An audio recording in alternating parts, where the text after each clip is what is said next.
Quand le bâtiment va, tout va. Cette formule du 19e siècle est de Martin Nadeau, tour à tour député, préfet, mais maçon à l'origine. Cette citation pose comme vérité consacrée la construction comme principal moteur de la croissance, seul capable d'entraîner et de faire prospérer le reste de l'économie. Pourtant, le poids de la construction dans la valeur ajoutée n'a cessé de se réduire. C'est bien simple. Jamais, depuis le début des années 50, la construction n'aura pesé aussi peu dans la création de valeur en France. À peine plus de 5% aujourd'hui, un chiffre à comparer à celui du début des années 70, où la valeur ajoutée de la construction représentait près de 13% de la richesse nationale. Ce recul est même plus important que celui de l'industrie manufacturière. Le thème de la désindustrialisation est au centre des débats. Mais on pourrait tout aussi bien porter celui de la déconstruction de nos économies. Bilan, depuis le début des années 50, l'industrie a 3 fois plus contribué à la croissance française que le BTP. D'autant plus que le poids de l'emploi du bâtiment et des travaux publics dans l'emploi total salarié suit la même tendance, ou presque, et semble raconter la même histoire, celle de l'épuisement relatif de la construction au fil du temps. Bien entendu, le point de départ a de l'importance. Les années 50 jusqu'au début des années 70 ont été marquées par l'effort de reconstruction de l'après-guerre et la construction de grands ensembles, notamment en région parisienne, pour faire face à une démographie galopante.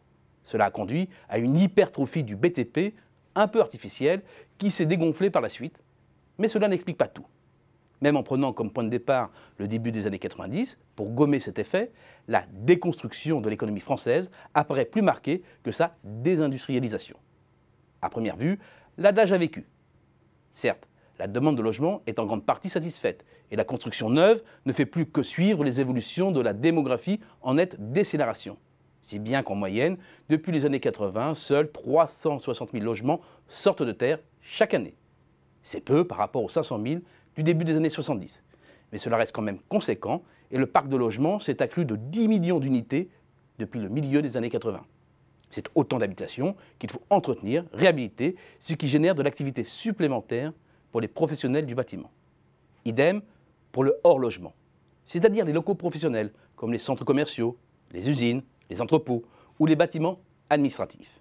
Bref, une fois que l'on combine ces différents effets, depuis 1990, le BTP stagne, tandis que l'économie croît au rythme de 1,5%.